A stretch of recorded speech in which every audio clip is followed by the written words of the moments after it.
Hello and welcome to Modern World Dynamics, the channel that brings the world's dynamics to your fingertips. Today, we're embarking on a journey through time, exploring the rich and compelling history of feminism. From its inception to the present day in 2023, we'll be weaving a tapestry of stories, facts, and even a sprinkle of humor to make this ride both educational and entertaining. So, sit back, relax, and let's dive into the interesting and captivating history of feminism. The roots of feminism go way back. We're talking ancient Rome back. Now, you might be asking yourself, did they march with placards in the Roman Forum? Well, not exactly, but their spirit of resistance was just as fiery. The women in ancient Rome were subjected to a patriarchal society, but they didn't take it lying down. Take Hortensia, for instance. She was a woman who stood up to the Roman Senate in 42 BC, protesting against the unfair taxation imposed on women. She argued that if women had no political rights, then they should be exempt from tax. Talk about a power move. Moving forward to the Middle Ages, we find more examples of women pushing boundaries. The legendary Eleanor of Aquitaine, Queen of France and England, was a renowned patron of the arts and a savvy political operator. But it wasn't all about queens and high-ranking women. Common women also played their part. During the Peasants' Revolt in England in 1381, women like Johanna Ferrer were at the forefront, demanding social reform and economic justice. And then there were the witch trials. The fear of women who didn't conform to societal norms led to widespread persecution. But these women, whether they were healers, midwives, or simply independent, represented a kind of proto-feminism. They were the rebels, the outliers, the ones who dared to be different. Now, I know what you're thinking. Wait, so they didn't have "I'm with her" t-shirts or women's marches? Well, no. But feminism isn't just about hashtags and protests. It's about challenging the status quo and fighting for equality in all its forms. And these early feminists, in their own ways, were doing just that. It's like comparing a chariot to a Tesla. Both will get you from point A to point B, but they look a bit different, and one might be a tad faster. But the essence, the drive, the purpose, it's all the same. And that, my friends, was just the beginning of a long journey towards equality. Fast forward to the late 19th and early 20th centuries, the first wave of feminism hits the shores. It's a time of corsets, top hats, and a growing restlessness among women who yearned for a voice in their societies. Imagine this: you're a woman living in a world where you're seen but not heard, where your opinion is deemed irrelevant. Frustrating, isn't it? This is the world that the first wave of feminists faced, a world where women were largely barred from the ballot box. But these women, oh, they were trailblazers, pioneers who refused to be silenced. They rallied, they marched, they petitioned. They were steadfast in their pursuit of one fundamental right, the right to vote. One such woman was Emmeline Pankhurst, a British political activist and leader of the British suffragette movement. Here's a woman who led by example, who showed that action spoke louder than words. Pankhurst and her fellow suffragettes were known for their militant tactics, from smashing windows to chaining themselves to railings. They were determined, they were relentless, and they were fearless, despite the consequences. Across the pond, in the United States, a similar movement was brewing. Women like Susan B. Anthony and Elizabeth Cady Stanton were at the forefront, leading the charge for women's suffrage. They held conventions, they wrote declarations, they fought tooth and nail for their right to vote, and their efforts were not in vain. In 1920, the 19th Amendment was ratified, granting American women the right to vote. The first wave of feminism was a time of great change, a time where women challenged the status quo and demanded equality.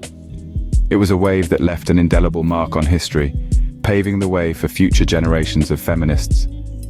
But as with any wave, it eventually receded, leaving behind a changed landscape. Just as the first wave was receding, the second wave was already on its way. Before we ride the second wave, a quick reminder. If you're finding this journey through the history of feminism as fascinating as I do, why not hit that subscribe button?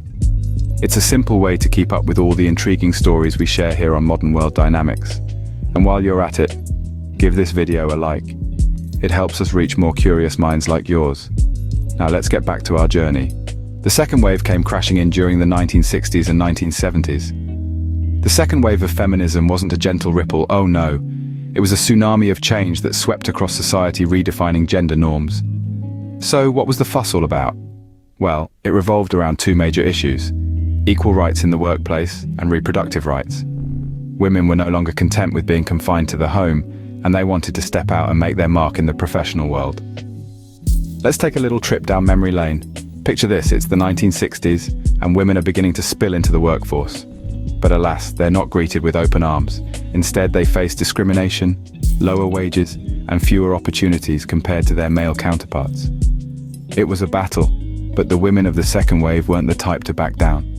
They fought for laws that would ensure equal pay and protection against discrimination, but that's not all. The second wave was also about reproductive rights. Women wanted control over their own bodies, and this meant fighting for access to birth control and safe legal abortions. They argued, quite rightly, that the ability to control one's reproductive life was essential to achieving equality. Let's not forget the storytelling part. Imagine, for instance, a woman named Sally. In the early 60s, she was a secretary, working long hours for half the pay of her male colleagues. But Sally was not one to take things lying down. She became involved in the feminist movement, fought for her rights, and eventually saw the passing of the Equal Pay Act. This wave was also marked by some iconic moments. Who can forget the protest at the 1968 Miss America pageant, where women threw their bras, girdles, and other symbols of female oppression into a freedom trash can? The second wave may have receded, but it left a lasting impact. It transformed the social landscape, making way for women to step into roles that were once deemed suitable only for men. It was a wave that changed the course of history, and its effects are still felt today in our modern world. The third wave of feminism, which emerged in the 1990s, brought with it a new perspective. Unlike its predecessors, the third wave wasn't just a singular movement, but a colorful mosaic of various ideas, philosophies, and actions, all united under the banner of feminism. It celebrated individuality and diversity, recognizing that women's experiences aren't monolithic, but rather richly varied and complex. For instance, consider the story of a young woman named Alicia. She grew up in a multicultural neighborhood in London, her life a vibrant mix of cultures, languages, and traditions. Her unique experiences shaped her viewpoint, and she became a vocal advocate for intersectional feminism, arguing that one's experience of womanhood is influenced not just by gender, but also by race, class, and other social factors. The third wave was about challenging the one-size-fits-all approach to feminism. It was about acknowledging that a woman's experience in New York may be vastly different from that of a woman in Mumbai or Moscow, and it's this diversity that makes the fabric of feminism so rich and intricate. But the evolution didn't stop there. As we moved into the 21st century, a fourth wave began to rise.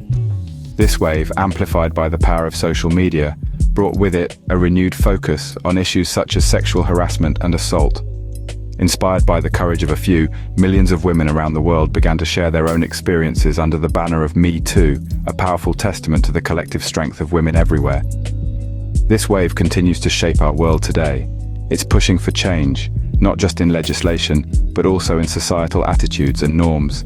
It's challenging the status quo and demanding that every woman, regardless of where she comes from or who she is, should be treated with respect and dignity. And that, my friends, brings us to the present day.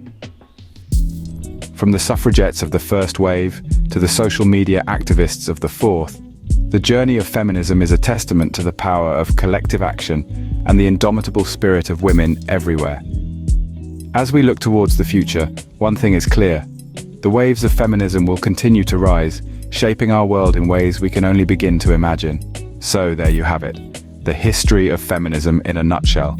From the birth of the movement, challenging societal norms and pushing for gender equality, to the first wave, where the focus was on suffrage and legal rights.